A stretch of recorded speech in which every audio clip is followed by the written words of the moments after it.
es una presentación de Grupo UTG, la unión de barracas y ferreterías más grande del Uruguay. Una de las noticias más comentadas de la semana, además del referéndum, fue este acuerdo para rebajar el precio de un determinado tipo de asado y que el precio llegara a los 230 pesos. Había un conocido, muy conocido conductor televisivo argentina que cuando se enfrentaba a algo de lo que iba a presentar decía, ¿y esto va a funcionar? Se lo preguntamos a Bruno Barreto. ¿Cómo anda? Miguel, Rosario, ¿cómo están? Bienvenido. ¿Todo bien? El saludo para todos. Y todos estamos teniendo como punto de partida el conflicto entre Rusia y Ucrania, la invasión de Rusia a este país de Europa del Este, pero antes tenemos que tener en cuenta distintos contextos, así como también situaciones internas de nuestro propio país que llevaron a que la inflación pegue una acelerada en los primeros meses del año. Como primera noticia que tenemos que dar es que todo el mundo está con una inflación alta, es a nivel mundial lo que está sucediendo y de alguna manera lo que se empiezan a ver son los primeros fenómenos, las primeras consecuencias que está dejando los peores años de la pandemia. ¿Qué fue lo que hicieron los gobiernos para poder mitigar precisamente los efectos del COVID-19 en todo el mundo? Bueno, tratar de aplicar políticas sociales que entre otras cosas llevaron a que el déficit fiscal sea más alto en los distintos estados del mundo, así como también que los motores de la economía no se frenen. ¿Y qué fue lo que hicieron precisamente los distintos países?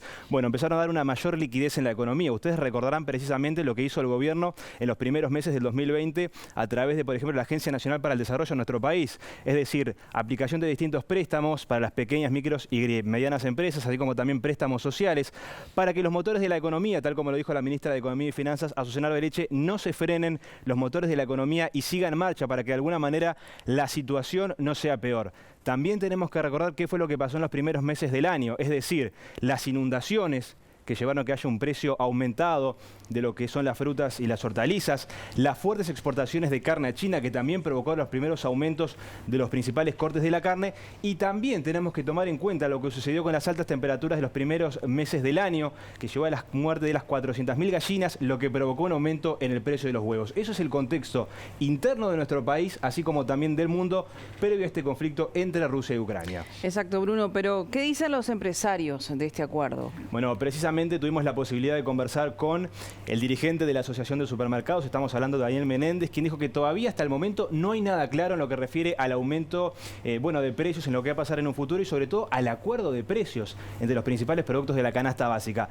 También dijo que el aumento de la inflación no fue algo desorbitante, tenemos que remitirnos a lo que fueron los últimos años en nuestro país, con gobiernos de distintos signos, el Frente Amplio, Partido Nacional, Partido Colorado, y que la inflación siempre se mantuvo entre el 7 y el 9%, es decir, fuera del rango meta, sí, pero tampoco fue un nivel que aumentó de forma volátil como sucedió sí en otros países. Dijo que de todas formas este acuerdo tampoco va a generar cambios a corto plazo precisamente en beneficio de la población. Si les parece lo vemos y lo escuchamos. Hasta ahora nuestros proveedores no han subido los precios en la medida que uno diría, o lo que sonaba mucho ruido, que los precios están yendo para arriba. Hasta ahora no ha pasado. Ha sido normal. No quiere decir que no pase, pero hasta ahora no pasó. El trigo sube en el mundo, yo no subo la pasta. La subo si mi proveedor de pasta me la sube. Y hasta ahora eso no ocurrió. No quiere decir que no ocurra, pero hasta ahora lo que se ha venido viendo de inflación, yo creo que es más ruido que otra cosa en la medida que, estamos dentro de los rangos históricos del Uruguay de los últimos 5 o 6 años. Hay impuestos altos, hay poca competitividad en el caso de muchos productos donde hay un líder muy marcado.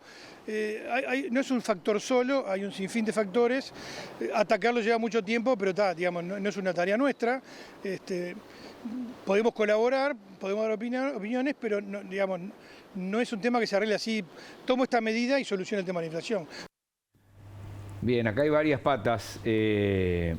Esta era la de las grandes superficies de los supermercados. Economistas, sí, por ejemplo, ¿qué dicen? Bueno, ¿qué es lo que dicen los analistas del ámbito privado? Que este tipo de acuerdos no sirven absolutamente para nada, no es eficiente al corto plazo, porque de alguna manera hay que tener en cuenta otro aspecto de la economía y de lo que generó la pandemia, no solamente en nuestro país, sino en todo el mundo, la pérdida del poder adquisitivo en los trabajadores. Debemos remitirnos a lo que fue el 2020 y el 2021. Ya hubo pérdida salarial y que este año también se prevé que haya una pérdida en el poder adquisitivo de los trabajadores, teniendo en cuenta los altos niveles de inflación.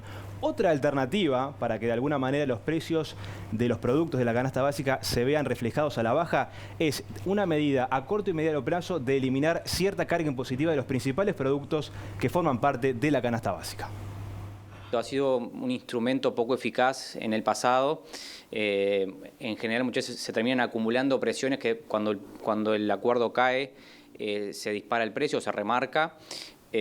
También hay que verlo desde el punto de vista legal, porque obviamente en una economía de mercado como es la uruguaya, que diversos actores pacten precios no es una práctica saludable.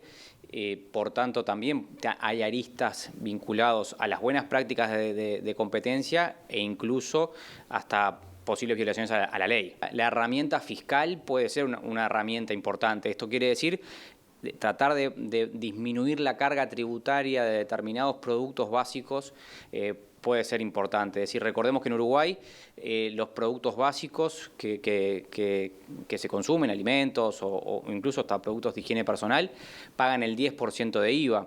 La famosa noticia del asado, ¿no? Bueno, así como el asado, como la carne vacuna paga el 10%, bueno, hay una lista interesante de productos de primera necesidad que pagan el 10% y que eso indudablemente, si se lograra de algún modo disminuir, podría aliviar en parte esta situación, obviamente con un costo fiscal asociado. Y atendiendo todas estas aristas, Bruno, entonces la pregunta del millón es ¿para qué sirven este tipo de acuerdos? Bueno, básicamente lo que se hace aquí es moderar las expectativas de la inflación, es decir, es el mensaje que envía el Poder Ejecutivo a los empresarios del rubro alimenticio y allí se trabaja para que de alguna manera a futuro se tengan en cuenta cuáles van a ser las expectativas de la inflación. Es decir, el gobierno envía mensaje a los supermercados, a los formadores de precios y allí analizan cuáles van a ser las expectativas del índice de precios al consumo en los próximos 12 meses y ver cómo se comportan las tarifas de los principales productos. La inflación, limarla un poco, erosionarla, y eso empieza a trabajar en las expectativas de los que forman precios. Entonces, bueno, si yo creo que los precios no van a subir tanto, no se remarca tanto y así sucesivamente. Es decir, la gran función que tiene un acuerdo de precios, a mi entender, es justamente eso, trabajar sobre las expectativas y los ánimos de la inflación en una economía, pero no como un instrumento que permita realmente controlar la inflación y no como un instrumento de largo plazo, ni que hablar tampoco, porque podríamos tener hasta temas de desabastecimiento, porque estamos desincentivando la competencia y desincentivando también la oferta, con lo cual digamos que la gran función que puede tener un acuerdo de precios es, en el corto plazo, es trabajar muy duro sobre las expectativas de los diversos agentes sobre la inflación del país.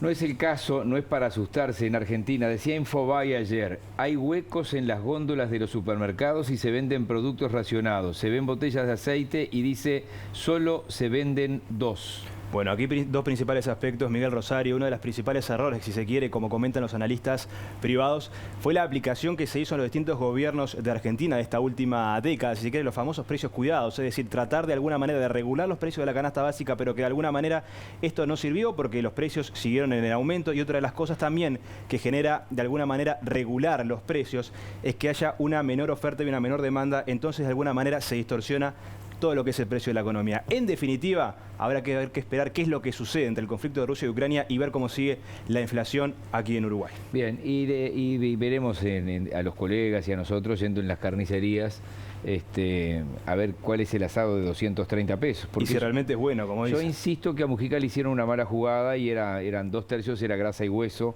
Acá dicen que es mejor calidad. Aquel asado del Pep. Esperamos la carne paraguaya. El asado de Luis es este. Bueno, sí, se lo podría denominar como el asado de Luis, tranquilamente, sí. Bueno, no, déjela ahí. Gracias. Hasta luego.